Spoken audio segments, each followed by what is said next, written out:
Hey everyone, it's Karnak with Star Wars Armada Explained. Thanks for joining me. It's your buddy, it's your pal. We're going to dive into one of the new objectives from Rebellion in the Rim. We're going to look at volatile deposits. I had filmed a video before. It was posted for all of a glorious 45 minutes before someone's like, you kind of made a big error. And you're like, yeah, you're right. That's what happens when I have lack of sleep and I try to do a video. So it's late for me right now, but, I've got plenty of energy. So let's just dive right in. So volatile deposits, I've got it blown up big right now so you guys can read it. At some point I will shrink it. If you want to keep following along, go to the Star Wars Armada wiki, go to the Rebellion in the Rim page, and pull up the objective on there. Alright, we're going to read through the whole thing, and then we're going to walk through step by step. Setup. Place obstacles as normal, adding the 2 dust fields and excluding the station. Special rule. While a ship is attacking a ship, the attacker can choose one obstacle at distance 1 of the defender. Then resolve the following critical effect. Blue critical. Each ship or squadron at distance 1 of the chosen obstacle suffers damage equal to half of the total number of critical icons in your attack pool rounded up. If the defender is one of the first player ships, the attacker can resolve this effect with any critical icon. End of round. For each asteroid field, each player sums the command values of their ships at distance 1. Then, for each asteroid field, the player of the highest total gains 1 victory token, which 1 victory token is worth 15 points. I'm going to go ahead and shrink this window down. Make sure that's good. Perfect. All right, let's walk through step by step. Oop, forgot to pop out some squadrons here real quick. I just only need a few. Sure, let's pop out that guy, and we'll pop out this guy, and we'll do one more. Let's do Steel, because he's practically in every Imperial list. I wonder why. Alright. Get their set value. So let's break it down. The first part is in setup. A very short portion to do. The first thing you do is you look at your obstacles. You take the station, you pick it up, and you chuck it. You don't need the station for this objective. Nobody gets the station. Then you look down, you see that you've got your 3 asteroid fields and 2 debris fields. You're like, you know what? We need more obstacles. You chuck in the 2 dust fields. Perfect. That's setup. So that there's nothing else that changes deployment, that changes any obstacle rules. Nothing else changes. All the obstacles can be placed with, beyond distance 3 of each player's edge, not within distance 1 of each other, etc. So let's go ahead, and before I throw obstacles out on the table, I want to remind folks, for this objective, obstacle placement is key. Why? Because you score points off of the 3 asteroid fields. So if you're a second player, it behooves you to make sure that you're placing at least 2 of these asteroid fields, or all 3 if your opponent is not reading the objective. Place all of the asteroid fields as close as you can towards your side of the table. Because just like with Contested Outpost or Doom Station, for example, if you have a ship at distance 1 of an asteroid field for each one, you get, for each ship that has the highest command value, just like Contested Outpost, you get a victory token, and that victory token is worth 15 points per rock. So you can farm anywhere from 30 to 45 points, depending on who's owning those rocks. So again, second player, it's your objective. Don't not place rocks close to you. Okay, want to make sure, I'm kind of skipping down to the bottom, but want to make sure that I'm pointing that out. So second player places the first obstacle. So we're going to go ahead and be like, you know what, going to grab this rock, yoink. We're going to put it right there in the middle. Why? Don't know. That's what we're doing. First player's like, hey, I don't want you to have a rock. I want a rock. And he's going to put one right there. And then second player places a rock over here. And then this is where you get into now, likely dust field deployment. Where the dust field's going to go. First player, probably would want to place a dust field to where it's not going to benefit second player at all. Maybe he wants something to help his ships out a bit. So maybe something like right there protects him from long range shot. Maybe second player wants to shield his little asteroid field here from whatever ship he's going to have nearby that's farming points off of it. So maybe something, you know, like that. All right. And debris field and debris field. Boom. All right. Obstacles down. That's it. So let's get now into the special rule. When does the special rule take place? So I want to point out that the effect of the special rule is very similar to another upgrade card, known, wide area barrage, where for the number of hits in the attack pool, in half is how much damage you can do to one target. Well, this is essentially it's a huge explosion. The deposits are volatile even. So how does this special rule work?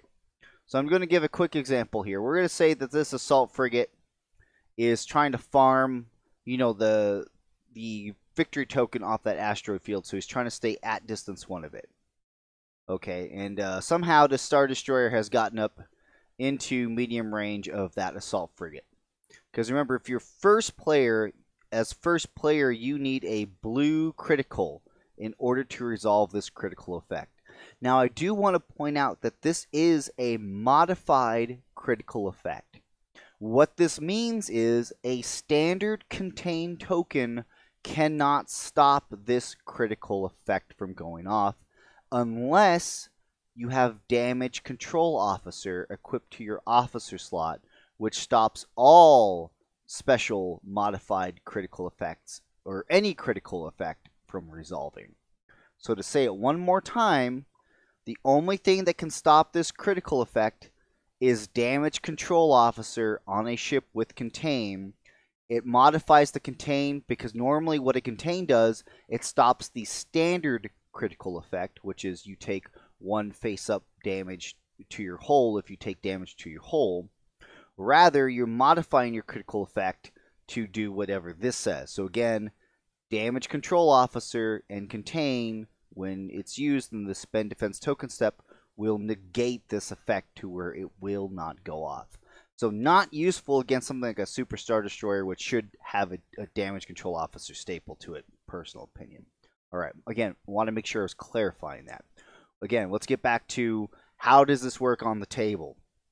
So while a ship is attacking a ship, so we're going to say that the Empire is the first player, Rebels are the second. So the Empire is attacking ship to ship, front to the front. We're going to say this is a Star Destroyer 2 version. It's throwing 4 red die, 4 blue die out the front.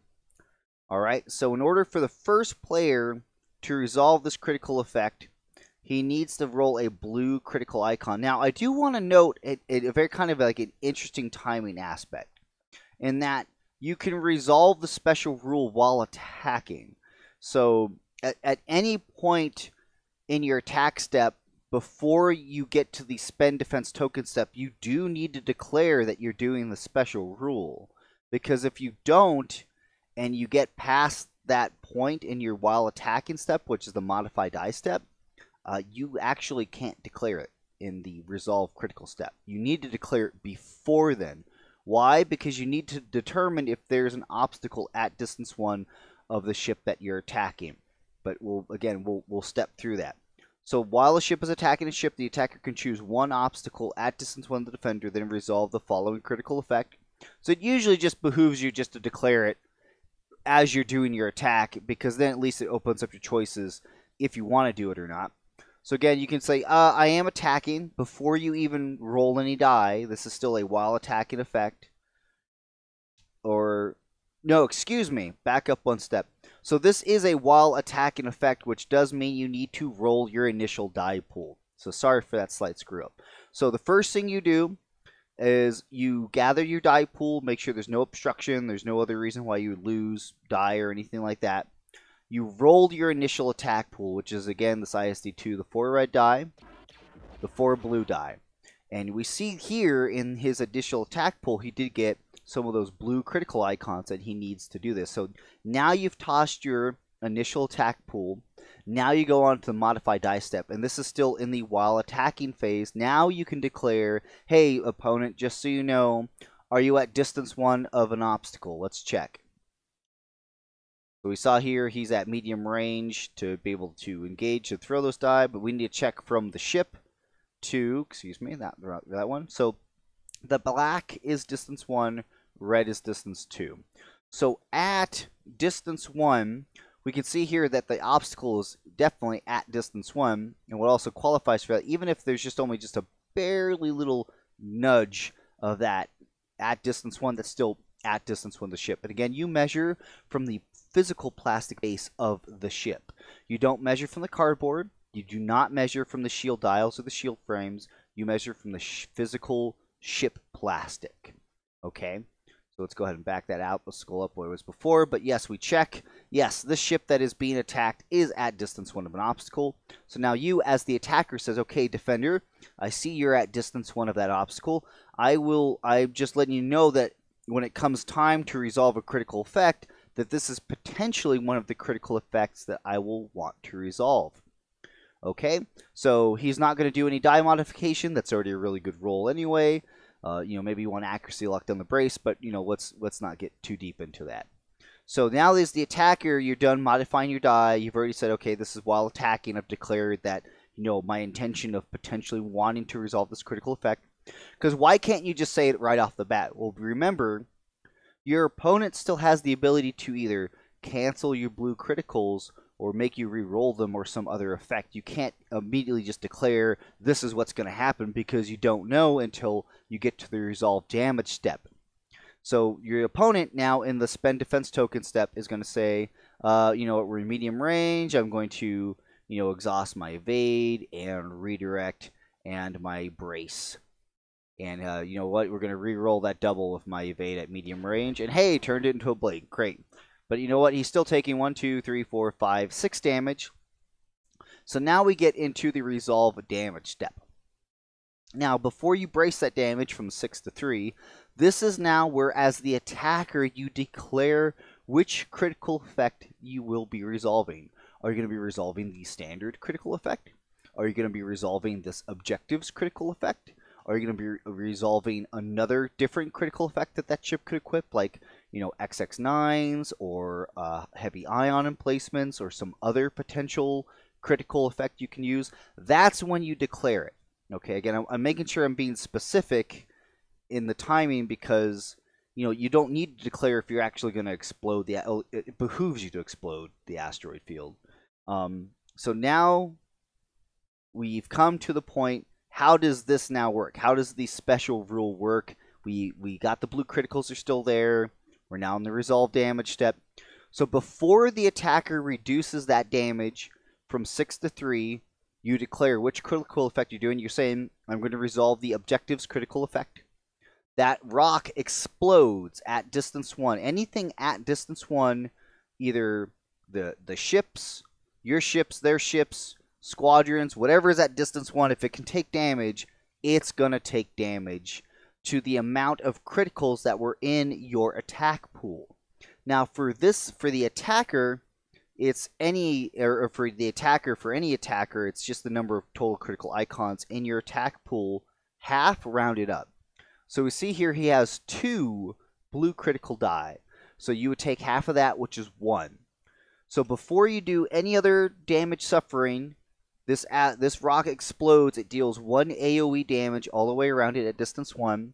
So this ship needs to take 1 damage. As the defender, this damage is unscatterable. It's unbraceable. It's not evadable. Now you could scatter the attack pool so this effect doesn't go off, but you can't scatter this blast. And why do I point that out? For example, these Imperial squadrons here. Some of them have scatter tokens as their defense tokens. So because they're not being directly attacked, it's not qualify as an attack, meaning those guys that are taking these splash damages from this explosion, you cannot scatter it. You cannot brace this damage. You cannot reduce this damage in any way. It is pure damage that can go out from this asteroid field. So extremely dangerous for squadrons or like flotillas and other ships nearby. In this case, I mean, it is just the one damage, so this assault frigate going to be like, oh, I'm just going to suffer. You choose one of your 4 hull zones you're going to suffer that damage to, or if the SSD, it's more hull zones to choose from. You say, I'm going to suffer this 1 damage to my rear arc.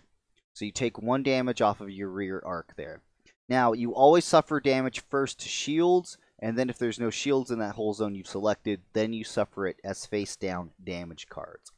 So let's kind of do a different thing to make sure I'm being clear on this point. Let's say that this ISD rolled all the criticals in the world. Just so many criticals. Just, oh my gosh, criticals everywhere. He rolled all 8 criticals. So again, half rounded up is 4 damage. So in this situation, if this Star Destroyer had attacked this assault frigate, he triggers this special effect. 4 unscatterable, or I should say that when he resolves his effect, if the initial ship can't scatter that attack pool away and cancel the attack pool, if this critical effect is resolved, 4 unbraceable, unblockable, unstoppable damage is going to go AoE out from that. So in the case of these 3 health TIE fighters, even though they have scatters and braces, etc., they can't use it on this. They can't scatter it. They can't brace it. They take 4 damage, which means that these TIEs just explode. This ace that starts with 6 health, now down to 2 health. Okay? So you can see where this objective, if you're rolling lots of critical die, where this can easily turn in your favor to blow up, you know, a bunch of squadrons that love to hide around asteroid fields. Now remember, this only works from ship to ship, not from ship to squadrons. Okay, so you can't flak and blow up an asteroid field. It's only when you're attacking another ship. So it behooves squadrons to not float near obstacles that other ships are around where they can get shot and exploded. I think that you guys have been following along with how I've been explaining this. But again, I'm going to run through it one more time, this time from the second player's side. So again, when the first player is attacking, he needs a blue critical symbol for this effect to resolve. For the second player, it's any critical symbol. So we're going to go ahead and move this, for example, this ISD into range here. And we're going to say this assault frigate was off over here.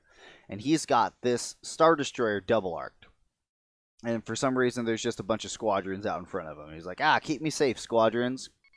Well, this assault frigate can throw his, I believe it's a single red die or 2 red die. Let's check it out real quick. 2 red die from the front. We're going to say it's a Mark B variant. So he throws his 2 reds. And no critical there, so he can't trigger the effect, but the ship takes, 2 damage, and we're going to say he takes the 2 damage on the front from that attack.